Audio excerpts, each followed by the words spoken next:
O Jornal Nacional dá continuidade hoje à série de entrevistas com os principais candidatos à presidência, em que nós abordamos questões polêmicas das candidaturas e o desempenho do candidato em cargos públicos que já tem ocupado. Também o Bom Dia Brasil e o Jornal da Globo realizaram entrevistas nas próximas semanas. O sorteio, acompanhado por assessores dos partidos, determinou para hoje a presença da candidata do PV, Marina Silva. Boa noite, candidata. Muito obrigada pela presença. Bom, e o nosso tempo de 12 minutos dessa entrevista começa a ser contado a partir de agora. Candidata, a sua atuação na vida pública, como ministra, como senadora, foi especificamente voltada para a área do meio ambiente. A senhora não tem uma experiência administrativa em nenhuma outra área, em nenhum outro setor. Como é que a senhora pretende convencer o eleitor de que a sua candidatura é para valer e que ela não é apenas uma candidatura para marcar posição nessa questão do meio ambiente? Em primeiro lugar, Fátima, chamando a atenção da sociedade brasileira para a relevância das coisas que a gente está vivendo hoje. E eu sempre penso da seguinte forma, até 2014, qual será a temperatura da Terra? Até 2014, quantas crianças ainda continuarão sem ter a chance de chegar sequer à 8ª série? Até 2014, quantas pessoas serão soterradas pelas enchentes por falta de cuidado? E até 2014, quantos produtos nós não perderemos em função da falta de infraestrutura? Quantas oportunidades nós não perderemos em função da falta de educação de qualidade? Quer dizer que a senhora acha que essa questão do meio ambiente passa por todos os outros setores? Com certeza. A minha candidatura é para agora, porque o Brasil não pode esperar. Todas essas questões que eu coloquei agora para você, Fátima, elas são uma emergência para o cidadão que fica na fila esperando horas e horas para poder fazer um exame, a emergência para a mãe que quer ter dias melhores para o seu filho, porque ela já não aguenta mais a vida dura que tem, e uma emergência para o Brasil que tem imensas oportunidades de se desenvolver com justiça social, de melhorar a vida das pessoas. Agora, candidata, perdoe, a senhora é candidata do Partido Verde e, até este momento, apresenta-se à eleição sem o apoio de nenhum outro partido. Se a senhora não conseguiu apoio para formar uma aliança agora, antes da eleição, como é que a senhora vai formar uma base de sustentação para governar o Brasil depois, dentro do Congresso Nacional? Olha só, Boné, eu acho que para mim é até mais fácil, sabe? Por quê? É mais fácil pelo seguinte, porque eu fico olhando para a ministra Dilma e para o governador Serra, eles já estão tão comprometidos com as alianças que fizeram, que eles só podem repetir mais do mesmo quando foi o governo do presidente Fernando Henrique, que ficou refém do fisiologismo dos democratas, e o presidente Lula, mesmo com toda a popularidade, acabou ficando refém do fisiologismo do PMDB. Mas veja o raciocínio, o raciocínio que eu proponho, Deixa só eu completar o meu raciocínio, por favor. É que tem a ver com isso. Não, eu sei. É só para que a gente possa concluir. Então, como eu estou dizendo que se ganhar, eu quero governar com os melhores, e já estou dizendo que é fundamental um diálogo entre o PT e o PSDB, e estou dizendo que eu quero governar com a ajuda deles, então eu vou compor uma base de sustentação já respaldada pela sociedade com essa ideia de que nós temos que acabar com a situação pela situação e a oposição pela oposição e trabalhando a favor do Brasil. É assim que eu quero trabalhar, é isso que eu estou dizendo e pode ter certeza. Quem pode estabelecer um ponto de união entre essas forças que não conversam e que nos seus 8 anos de oposição ou de situação se confrontaram, se chama Marina Silva. A questão que eu ia colocar é a seguinte, se a senhora não conseguiu formar essa base de apoio agora, depois da eleição, uma base de apoio que se forme depois da eleição, não tem uma tendência maior ao tal fisiologismo que a senhora mesmo está criticando neste momento? Tem. Com a barganha de barganha de cargos federais? Não tem, Bonner, não tem. Sabe por quê? Porque existe muita gente boa em todos os partidos. A senhora, olhando para o seu partido, a senhora considera que o PV ele tem quadros, olhando para os seus colegas, para governar o Brasil? Ele tem alguns quadros, mas quem foi que disse que para governar você tem que governar apenas com os quadros do seu partido? Não, eu estou perguntando porque ainda não há um acordo estabelecendo outras alianças. O presidente Lula teve que governar, inclusive, com quadros do PSDB. O PSDB trouxe quadros da sociedade, da academia. Eu, quando estava no Ministério do Meio Ambiente, por exemplo, eu peguei as melhores pessoas, que estavam na academia, que já estavam na gestão pública, que estavam dentro, enfim, de ONG, sim, mas as pessoas mais competentes. E quando precisei, toda vez que eu precisei, Bona, de aprovar leis no Congresso, a Lei de Gestão de Florestas Públicas, por exemplo, fundamental para o desenvolvimento sustentável da Amazônia, eu consegui aprovar os meus projetos com o apoio de todos os partidos, conversando com todos os partidos. É isso que o Brasil precisa. O Brasil precisa de um olhar que coloque em primeiro lugar as necessidades dos brasileiros, da saúde, da educação, da segurança pública, da infraestrutura. Okay. O nosso país não pode mais esperar e perder tempo com essa briga que não nos leva a lugar nenhum. Candidata, vamos falar então, a senhora mencionou a questão papel do partido político. A senhora declarou já em algumas entrevistas que deixou o governo Lula e que deixou o PT porque discordava da maneira como era conduzida a política ambiental no governo.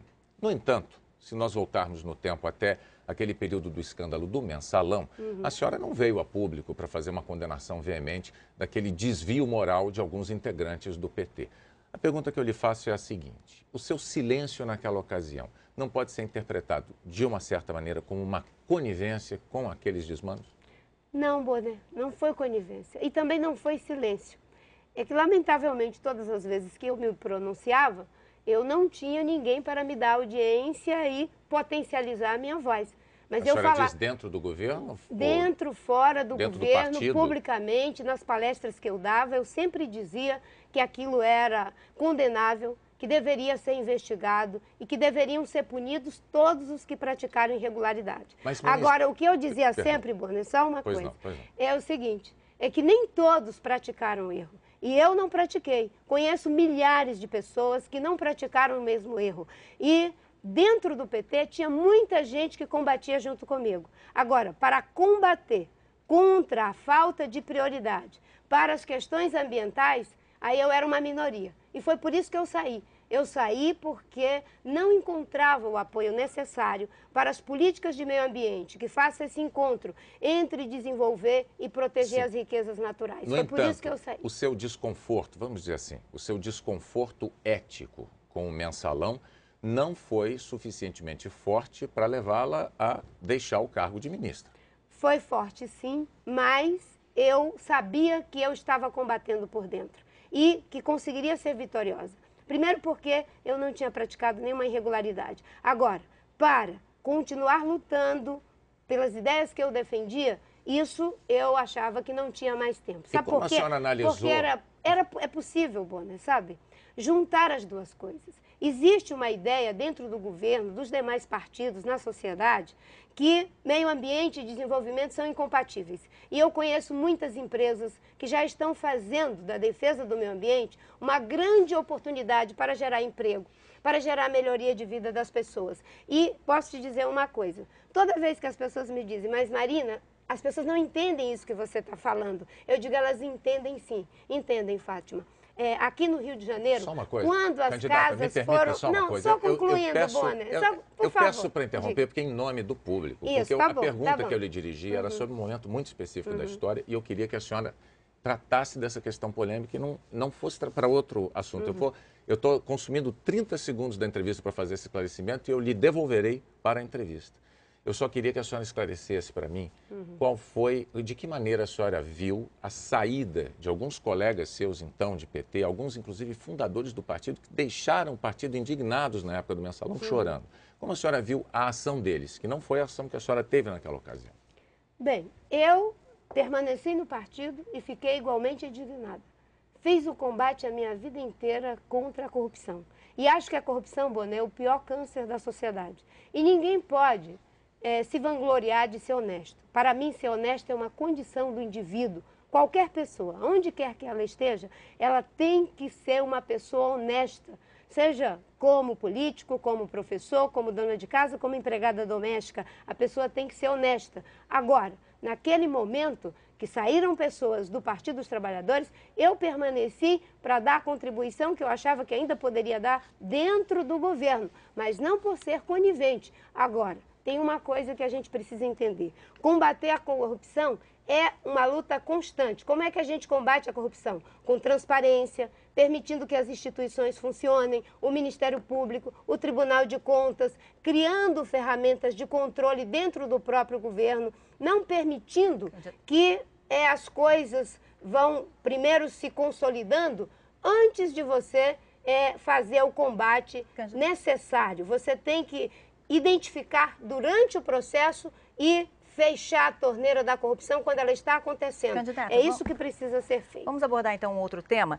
Muita gente do governo e fora dele se queixava de que durante a sua gestão à frente do Ministério do Meio Ambiente, a liberação de licenças ambientais, elas estavam muito lentas e que isso, licenças ambientais para obras de infraestrutura, e que isso atrapalhava o desenvolvimento. Como é que a senhora enxergava essas críticas de que essa demora possa ter atrasado essas obras?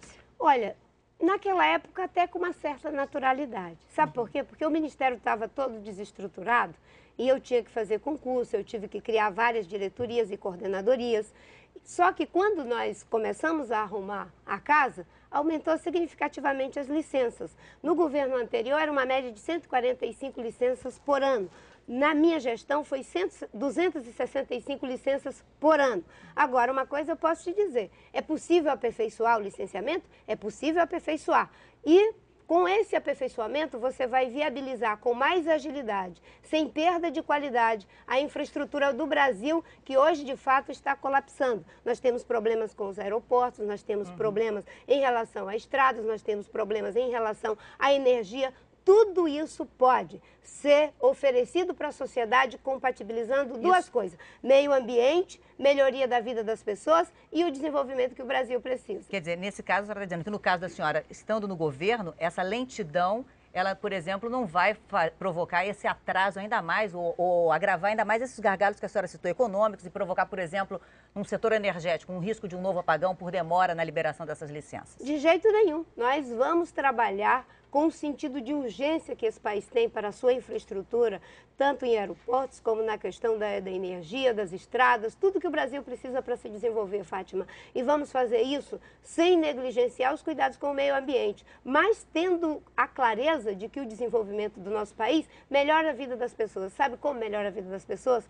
Quando aquela família que muitas vezes não tem como conseguir um emprego, começa a conseguir um emprego. Quando aquela mãe que não teve uma chance na vida, aquela mulher pobre, não teve uma chance na vida, ela sabe que se tiver uma escola melhor, o seu filho pode ter dias melhores. Eu sei o que significa a educação, porque foi com a educação que eu consegui entrar pela porta da frente no Brasil. Candidata, a senhora tem 30 segundos para se dirigir ao eleitor e pedir a ele o seu voto, dando a ele a última mensagem, por favor. Bem, primeiro, eu quero agradecer a Deus por estar aqui, porque eu sei que esse país é um país maravilhoso. Só num país como o Brasil, com a democracia que temos, é possível uma pessoa que nasceu lá na floresta amazônica, que foi analfabeta até os 16 anos, que teve que passar por várias dificuldades de saúde, pode chegar aqui na condição de se colocar como a primeira mulher de origem humilde para ser presidente da República. Esse Brasil já conseguiu restaurar a sua democracia. Teve um sociólogo que fez as transformações econômicas, o operário que fez as transformações sociais e eu para fazer as grandes transformações na educação. Obrigado, candidato. Muito obrigado pela sua participação aqui ao vivo no Jornal Nacional. Eu é que agradeço. Quero lembrar que amanhã o entrevistado aqui no JN será o candidato do PSDB, José Serra.